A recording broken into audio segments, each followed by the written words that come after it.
are now listening to the Life of Produk podcast. Yeah, what up, man? It's the boy Produk. You're now locked into the Life of Produk podcast. This is episode 66. This is a big episode. I'm telling y'all. I told y'all things was gonna step up a notch. I got Danny Johnson on the line with me. What's going on, brother? What's up, Produk? Listen, I am. You know what? I'm a little starstruck right now. Come on. I'm not gonna lie to you. I'm gonna tell you why, man. Listen, man, for those of you guys that don't know, Danny Johnson is a big deal. Everything from the Equalizer to theater to some of your favorite Marvel shows. I am a very big Marvel head. And every time this man walked in the room, I knew Kingpin was getting off. Okay. I knew Fisk was going free. Because listen, Danny, I'm one of those root for the bad guy type of people, man. Yes. I'm a root for the bad guy type of people. Hey. I'm telling you, man, I've become so engulfed in the bad guy winning. I'm like, yes. You know what I mean? You know, I think Big Ben Donovan had his will always have his fans, you know, for that very reason. Mm-hmm. For the dude who was able to come in here and handle it. You know what I mean? Yeah, he was handling it, man. You know what? When I actually, all right, confession, my nephew gave me his Disney Plus password for like a week, right? Mm-hmm. And I binge watched what was the show? Hawkeye. Yes. And when I saw him at the end, I was like, yo, it was lit. It was lit, man. Okay, you've done everything from you have like a long track record, my brother. I've been here for a minute. You have, you know what you have, and I got to give you your flowers now. From movies to theater to TV shows, what was the process like getting the character role for the Netflix Marvel shows? Okay, yeah. Well, it was interesting because Daredevil and Luke Cage, when reading for Ben Donovan, that all happened at the same time. Okay. I mean, they had the plan that we were looking for Ben Donovan. We need Big Ben. He's going to come in here. He's going to cross over for these two shows, and then we'll see where it's going in the future. For other shows, we didn't quite make it there on Netflix. But, okay. But we'll see what's going to happen here with Disney Plus in the future for sure. Yeah. But the process was really, really interesting. I mean, like at first, when I very, very first read, I believe I read a different character. It might have been like I don't think it was Cottonmouth. Okay. It was very. That would have been crazy if you played Cottonmouth. Well, you have Mahershala right there, but when they're trying to work out the deal for whoever they're going to ultimately get, they have to look at a lot of different people, and so I think originally they looked at me for that part. Okay. But something flashed and they brought me back around for Ben Donovan, and that worked out great. I really loved doing the part and loved working on the shows. It was really disappointing, when the whole thing with Netflix and went down, and then the show was canceled, because they were both really at a high point. I mean, yes, Cage was coming off their second season at a really, really high point. And I mean, as far as Daredevil goes, I mean, season 3 of Daredevil, a lot of people consider that the greatest season of comic television ever. It kind of was, man. It's up there. Daredevil, Punisher, Luke Cage, those more. There was a chemistry there. Yeah, there was a serious chemistry there. I don't know how the chemistry is going to be now that Disney Plus has it, but there was a chemistry there. I felt like the Netflix Marvel shows were like the official creme de la creme of New York, because I'm a native New Yorker. That was our thing. Yes, yes, it really was. I mean, and I mean, I'm not a native New Yorker, but I've been here since '93. So yeah, you're originally from the Midwest, right? Yes, originally I'm from Indiana. So you're technically a New Yorker, man. Yes. Thank you. You're a New Yorker, man. I gotta give it to you. You're technically a New Yorker, man. So you understand where I'm coming from. Absolutely, and just like being around town. I can still, walk around my neighborhood of Harlem to this day. And the folks would be like, lawyer, a counselor. So, I mean, that's a real treat. Now, it's me being a native New York. I know how crazy New York gets. Do you ever have to remind people you're not a real lawyer? Because people kind of crazy. They'll look at the character you play and really think that's you. Yeah.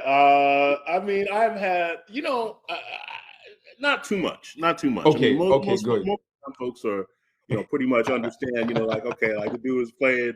But, when I was younger, it used to, trip people out when I run into folks, I think probably the first thing that I really did, like television, that really caught anybody's attention was way back on an HBO movie called Don King. Don King Only in America. I remember that. I remember you being in Don King. I don't remember the role, but I remember that movie. Yes. I played Larry Holmes in that film. Oh, that's right. The former heavyweight champ. So but that was like, this was like 1997, and I was on the subway and I was coming uptown, and there was this kid sitting right across from me, young kid. I'm gonna say he's 20 or something like that, and he looked at me, he looked hard, and then he looked again and turned his head back over a few times. Then he just said to me, "Yeah, it's funny. you was in that shit." Oh yeah. I said, what? He said, "You was in that Don King shit." He said, "That was the shit." It really was, though, man. It really was. I seen Don King one time.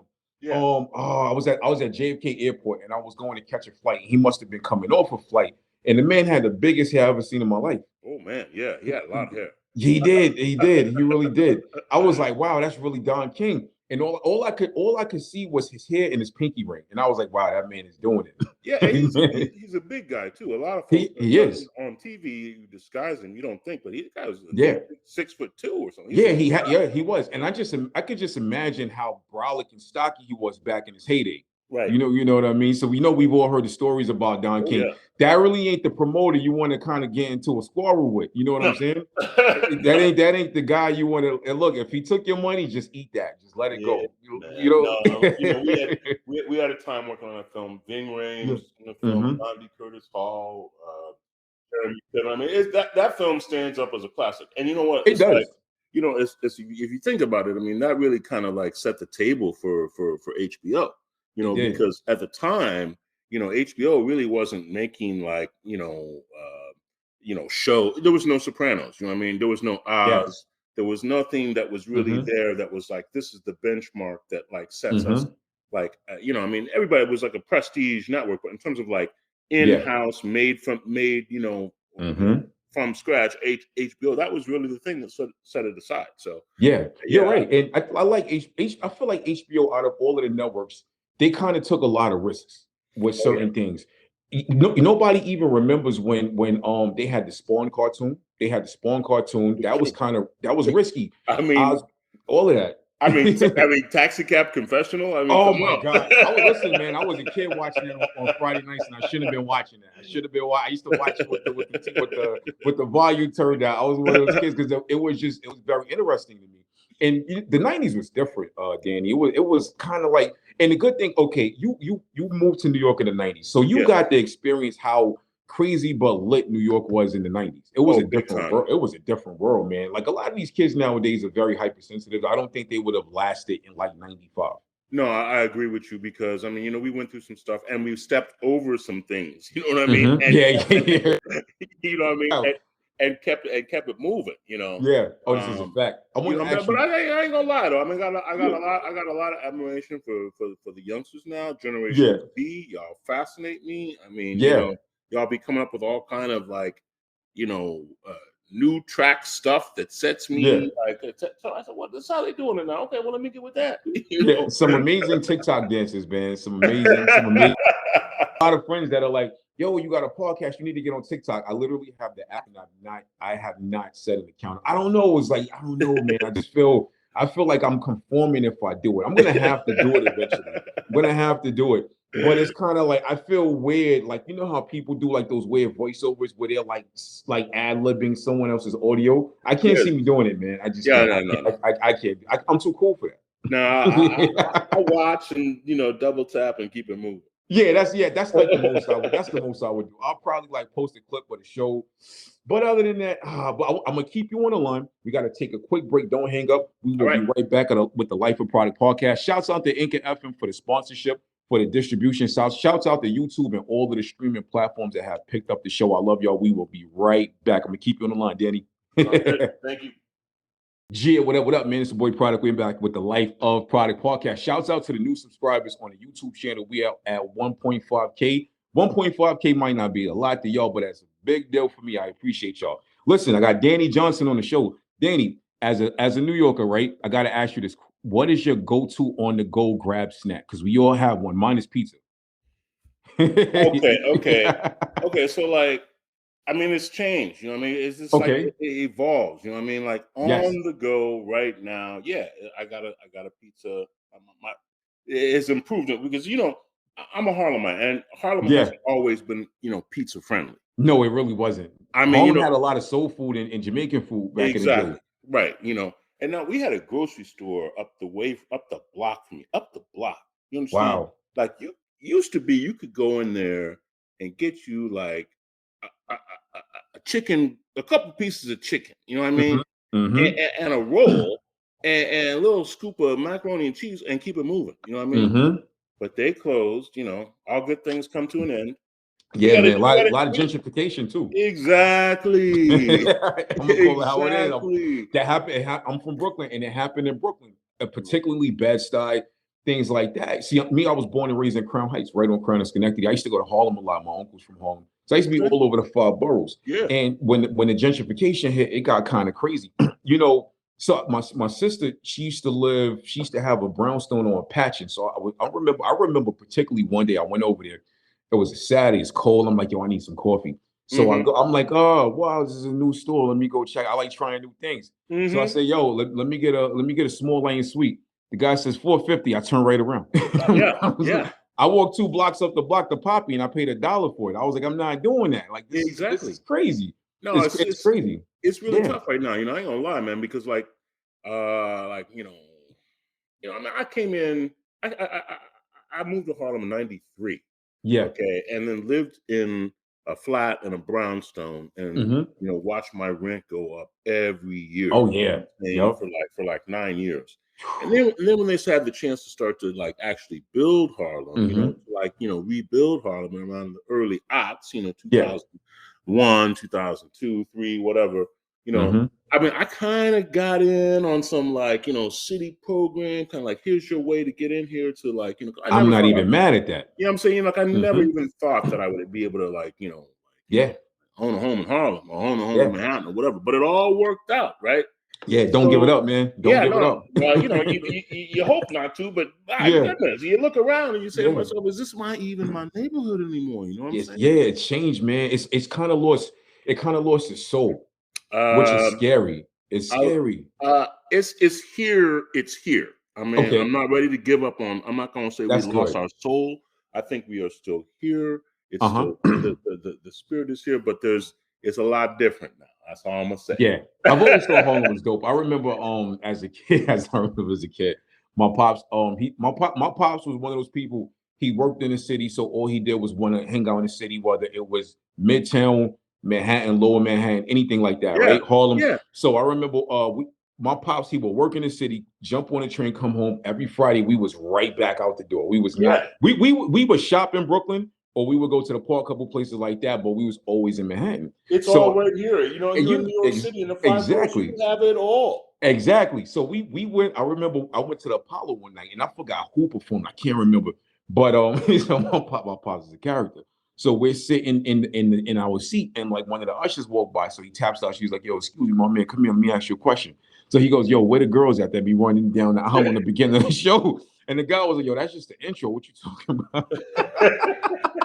And I'm like, yo, this is crazy, but Harlem, it's one of those things, man. You just had to be there. Yeah. You just had to be there to experience it, and around that time. And Harlem is very rich in culture and things like that. I'm gonna jump on the wave you're on. I'm hoping that it's preserved and it stays, and it doesn't lose what's left, because that would really upset me. No doubt. And I think that we still starting to see some of that preservation, some of that rebirth in terms of like people feeling like, okay, let's bring back what we had, you know what I mean? Yes. Especially like post-pandemic and everything. Folks are starting to get out, you know what I mean? Absolutely. The pandemic messed up a lot of things, man. How did the pandemic affect your career in particular? My career, please, it just put everything on pause for me. I had a lot of things just go south as a result of that. Oh my God, I'm sorry to hear that. Yeah, but I mean, look, this is life. And fortunately, hopefully, you're around long enough to do different things. You always was Yes. going to. I was always going to do different things regardless. So Yes. you know, I mean, I try to keep a positive outlook about things. Yeah. But no, I mean, but truth told, yeah, I mean, Mhm. I had a movie that I was about to do that, that fell apart. Yes. I was working on a television show when they came back to a hit show. And when Yeah. when it came back after the pandemic, they wrote me out of it.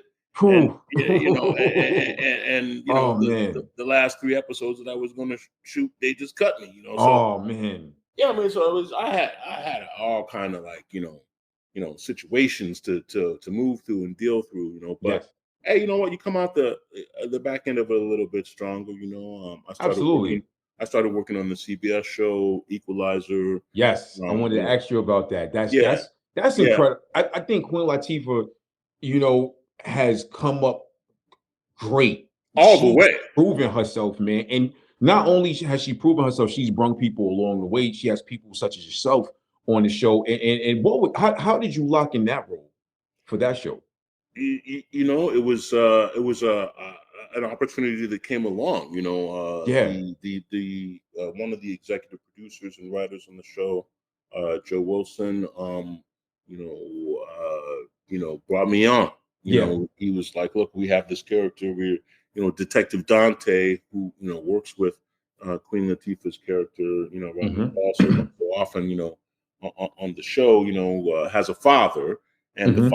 I played that father who's incarcerated, who was a former police officer himself, a highly Yeah. decorated police officer, but bent the rules and Hmm. and found himself on the wrong end of the law, now incarcerated. Yeah. But Joe Wilson, the executive producer, has this idea about exploring that whole relationship. This father and the son, his whole Yeah. the black cop and all the different forces that he's dealing with, in Hmm. terms of like, societal, cultural, and his job, kind of Yes. pulling and pushing him in a different way. So, Yes. just being part of that, I think they're interested in exploring that relationship, the adult cop and his adult Hmm. parents and his, his children and his whole life. So, I mean, I'm excited to keep doing that, going on. The show was picked up for season 3 and season 4. So, That's amazing. yeah, That's yeah. amazing, man. A good friend of mine is actually he actually works on the show like behind the scenes and stuff like that. I don't know if you know him. Yes. He's from Jersey, David Schoner. Okay. And Dave is an amazing guy. I actually speak to Dave at least once or twice a week. Oh, And fabulous. Dave is an amazing guy. He's from Jersey. He's very, very Jersey. Dave is very, very Jersey, man. But I love That's what's that guy. up. But it's great to see, just that whole system of good people together. Oh, yeah. I mean, Does that make it like easier to work with when yes. everybody's cooling on the same like plateau? Everybody's like laid back, but they're working hard. Does that make the transitions easier from scene to scene and just from production itself? Well, I have been very fortunate, to like be in a lot of terrific situations. Yeah. It's very, very rare that I've been in, really, poor working situations where Yes. people were, at each other's throats, and there was upset every time, around every corner. So basically for me, the projects that I've been fortunate to work on, people have come with a lot to it. I mean, Yes. and I've had an opportunity to work on some projects that were, sort of very, very important to people and Yes. important culturally. Projects like For Life, the ABC series Yes. about the incarcerated man who becomes a lawyer and finds his own path to freedom. And the groundbreaking Pose. Yes. You Yeah. know, Yes. You won't. Yes. That's right. the That's whole right. LGBT transgender Mhm. experience there. That that was something I'm really, really proud of. I have to say, Mhm. because I played this father on that show that a lot of people really wish they had. What I mean? You know what I think? I think it's great that they have shows like that because I feel like there's a gap that needs to be bridged Yeah. between the straight community and the LGBTQ community. Everybody's always at each other's throats, man, and it doesn't have to be like that. We wake up, we breathe the same air. We caught the same COVID. We all have to pay bills. We got rent and mortgage and stuff like that. So think like shows like that, and just there needs to be something that bridges the gap eventually, that makes us not be so hypersensitive or so aggressive or just so discriminative against each other. Yeah, I mean, I'm personally tired of seeing it.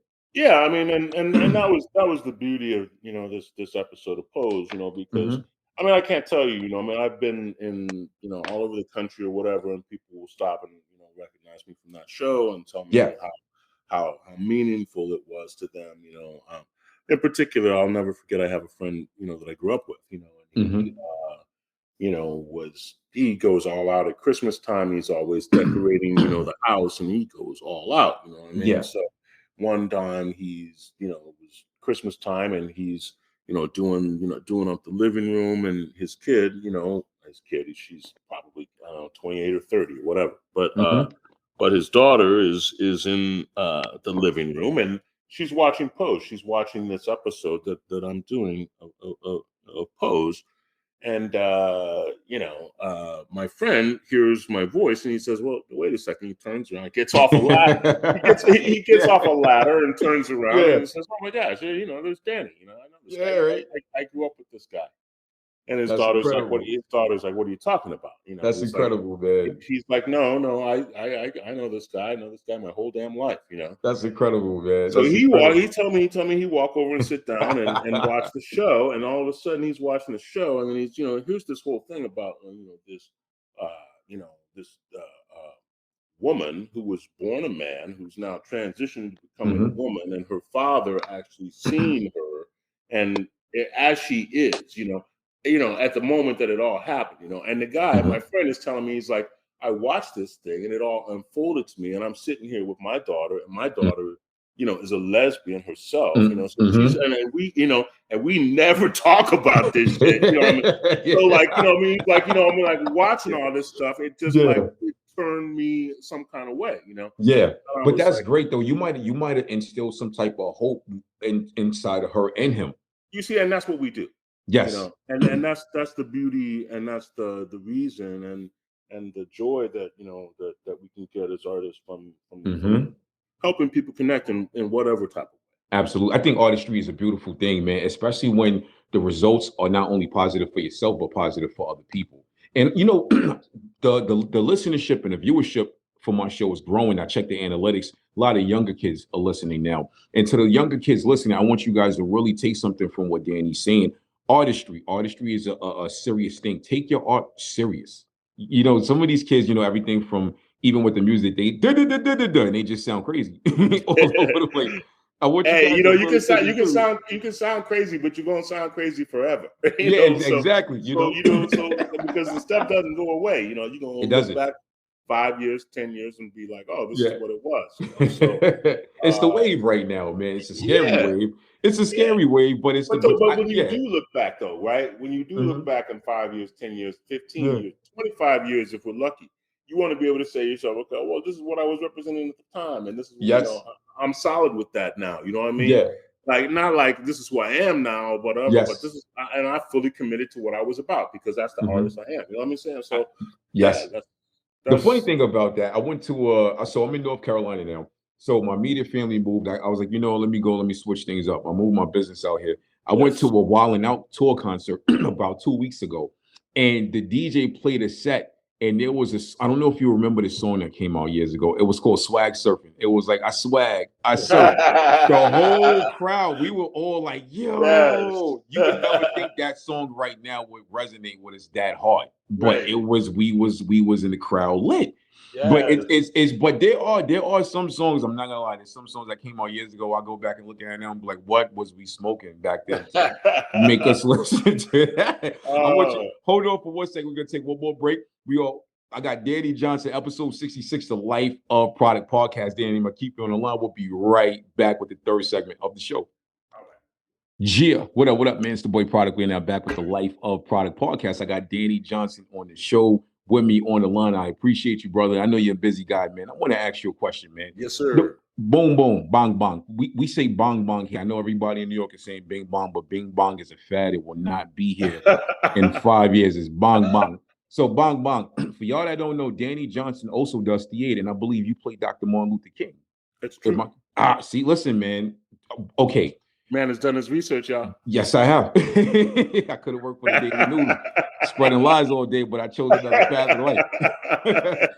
Okay, that's huge to me, man. That is very. I come from a very strong black household where Yes. my mother, God rest her soul, every Dr. Martin Luther King Day, she would blast that record about 20 times, and Yes. the Yes. actual vinyl record. So I heard the scratches and everything, I man. know. I You, know. you know, you know what I'm saying? Okay, what was that like? That had to be like a very high moment for you. Oh, it was definitely a high moment. I mean, I was, and here's the thing too. Product. I mean, not only was I playing uh, Martin Luther King Jr., I was playing Martin Luther King Jr. in his hometown. Wow. Okay, Wow. we did the play, the Katori Hall play, Yes. the Mountaintop Hmm. at True Colors Theater in That's Atlanta. amazing. Yes, Kenny Leon's True Colors Theater is the historically black theater company situated in Atlanta, founded by the great Broadway film and television director Kenny Leon. And so we were doing the Mountaintop, and Yes. I was actually in Atlanta doing a different play at the Alliance Theater, Okay. and so I was doing this incredible show, and the folks said, "Hey, they're doing the Mountaintop over here at True Colors, and I heard they need, they're looking for Martin King, and you would be great." And I said, they said Jasmine Guy is directing the show, and Wow. That I part I said, didn't know. "Yeah, yeah." I said, "Okay, cool." So and then one day Jasmine shows up at the rehearsal for the play that I'm doing, right? Uh-huh. And we just chatted and talked and this and that, and got a feel for everybody. And she, made an offer to do the play, and of course, I was excited and was going to extend my time in Atlanta, Yeah. so yeah, I ended up doing the show.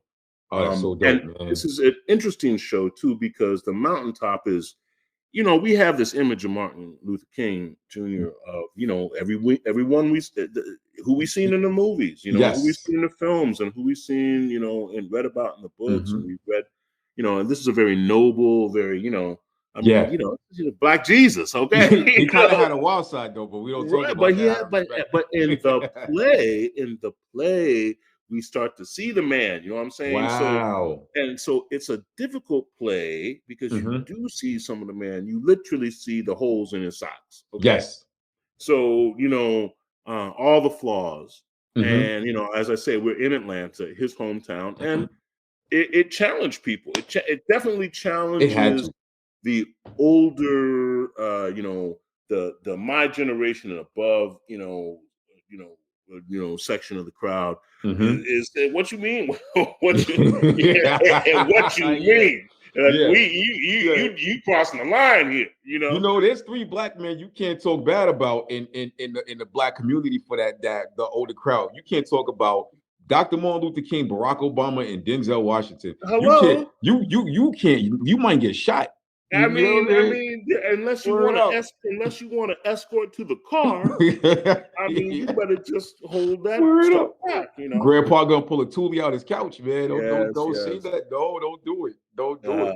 But But I we think had that's amazing because that's not something you see every day. You don't see that other side of Dr. Martin Luther King. What was it at any point playing that, right?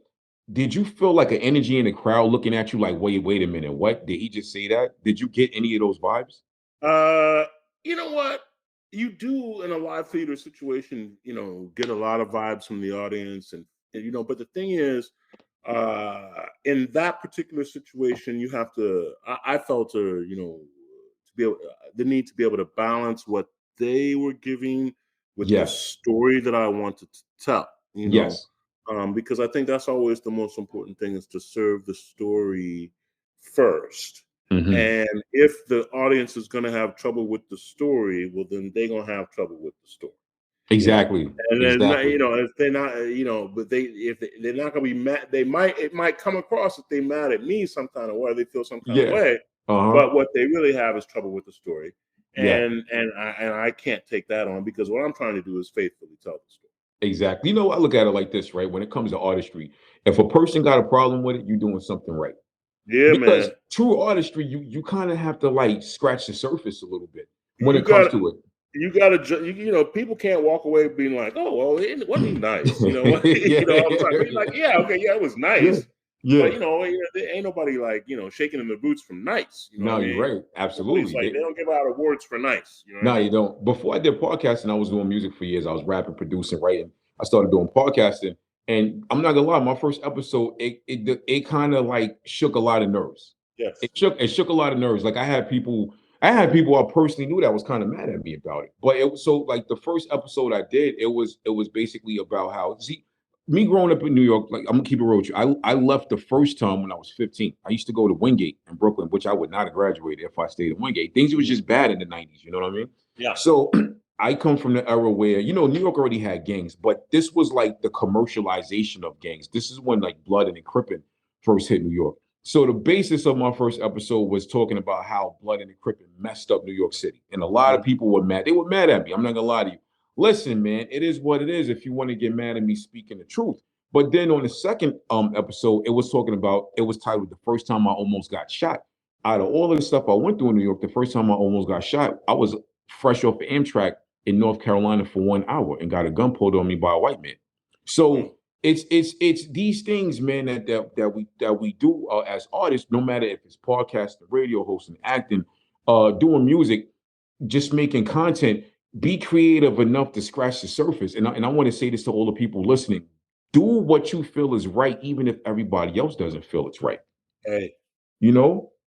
And if you feel it in your soul, just run with it. Maybe God wants you to do that. You might have to be the guy that nobody like. You might have to be the Draymond Green of acting. Because a lot of us, we see Draymond, we kind of get a little, shouts out to Draymond Green to the Golden State Warriors, man. Let me ask you, Danny, are you into sports at all? Do you rock with it?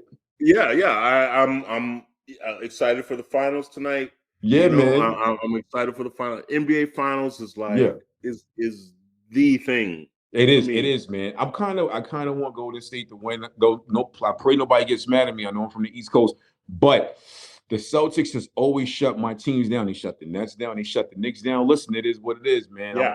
I want Steph to rock out and do his thing. It ain't gonna be easy though. I understand. Right? No, I understand. And I'm like, I'm going Boston because I went Boston like early in the season, and I am not. Listen, look, I came.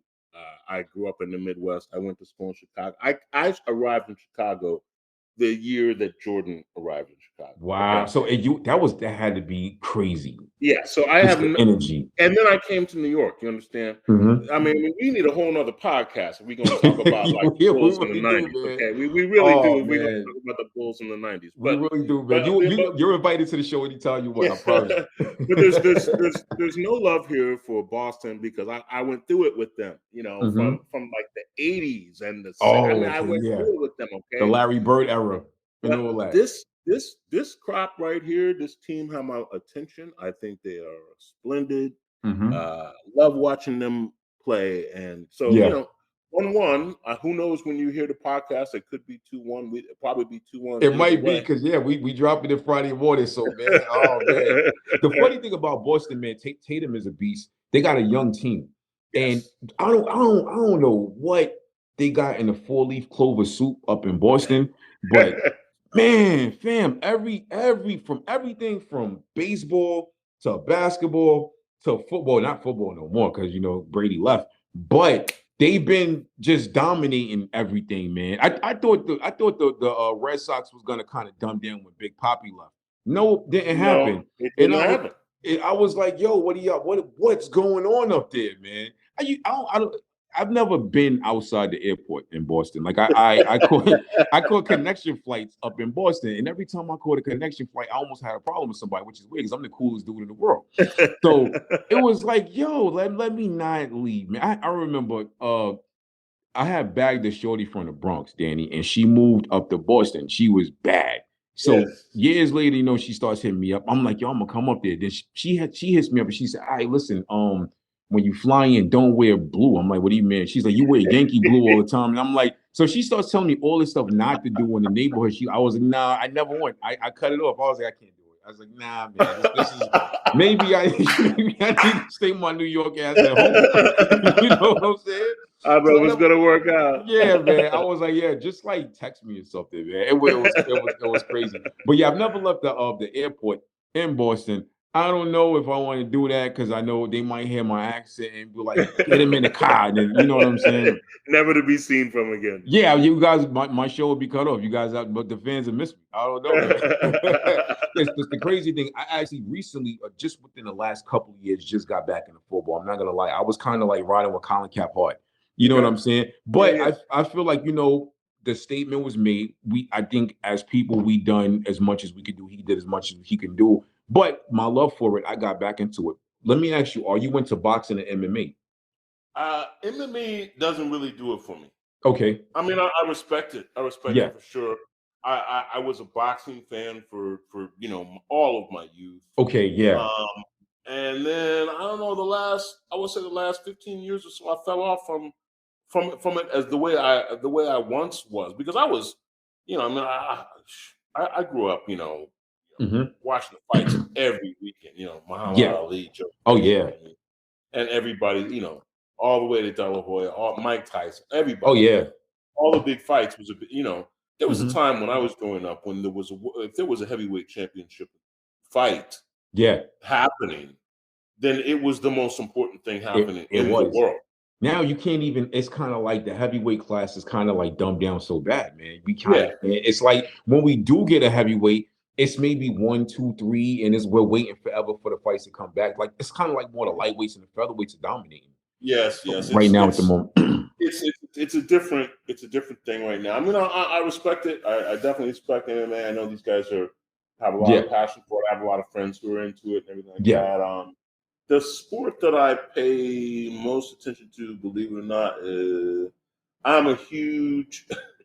This is out of pocket, but I'm from Indiana. Okay, so but I'm a racing fan. Okay, so like racing is dope, man. My brother got me into racing. I'm really into Formula One racing.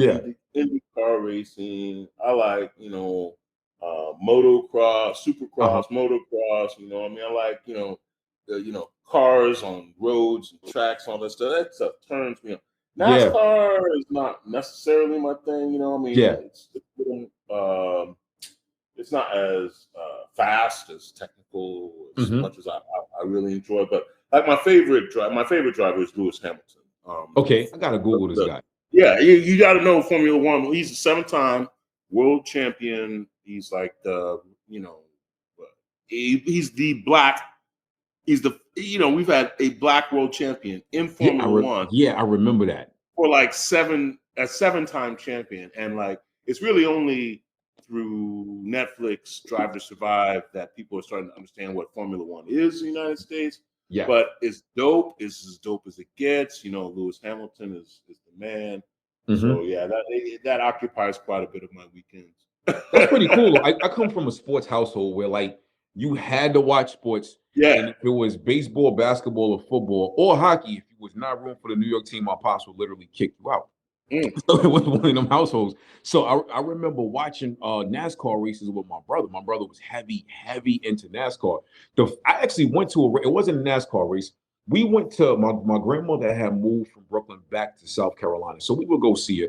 And me and my cousins, I had a lot of cousins from New York that was back and forth between South Carolina. We went to one of those like local races. I don't know if you ever been to one. It's the loudest thing you ever heard in your life. Oh yeah, it's loud. You hear is vroom, vroom, but it's crazy though, man. It was so lit, and the way the car shift and they're driving like sideways, you're thinking it's gonna fall, but it's like, yo, I'm telling to the people listening, if you've never been to a race car event, you have to go. You gotta go. You definitely did. It was different, man. It was a different type of experience for me. I was like, yo, I was sleeping on it for years, man. But yeah, it's not something I would ever do. But it was like one of my favorite movies is Talladega Nights, man. So I love it, man. As far as MMA and boxing goes, I hate how everybody's making a comparison now between boxing and MMA, but nobody's putting up the money or coordinating a full event. Like I was talking to my cousin and I was like, yo, we need to settle this. We need like a hybrid tournament with MMA versus boxers, but they need to tweak the rules a little bit because I love boxing more, but I'm into both.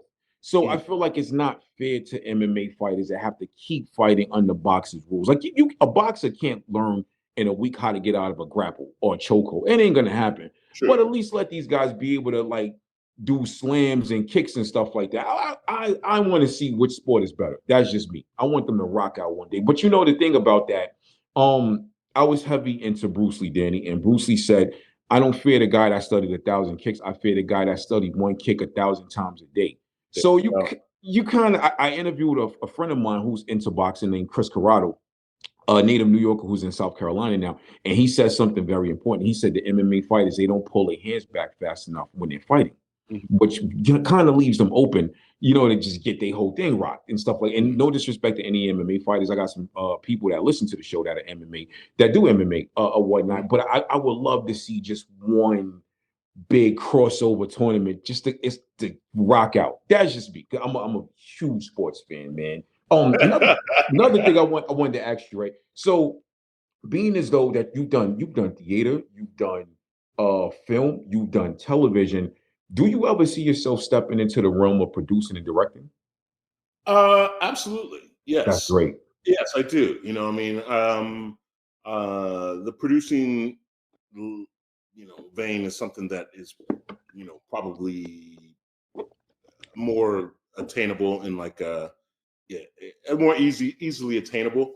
Yeah, I got a script ready for you, brother. Whenever you're ready, man, hit me up. Run them through. I got you. But I'm saying like that's something like you can find yourself producing something out of nowhere. You're thinking to yourself, I'm walking down the street. You go have a coffee. You're talking to your friend. He says, "Oh, well, I got the script." He says, "Well, look, I got a writer. Let's all of a sudden you're working on something." Yeah, absolutely. I think that's the beauty of it, man. I've spoken to different people that have done like independent stuff like that, and the stories of how everything was created is so left field. But I feel like the most left field stuff has the most beautiful results in the long run, and I think it's great. I'm going to wrap the show up. I won't keep you too much longer. Can you tell us what you're doing in the near future, like any projects you got going on? Yeah, I'm chilling here for like the next month or so, but then I'm starting back to work on a new show for Hulu. Great! Yeah, I'm really excited about the show. I'm trying to see if I can. What can I say about it? Everything is always so like. Oh yeah. If you can't give not too much, is all good. But just you guys listening, look out for that. I'm not gonna. What I will say is like I got this fantastic new show. It's coming to Hulu. It's a murder mystery. Okay. And y'all are gonna love it.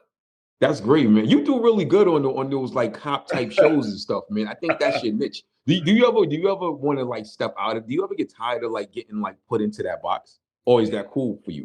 You know what I mean? Like, I really feel like I've been pretty fortunate. You know what I mean? Because I do play some powerful people for sure, but I've played quite a range of different roles. You know what I mean?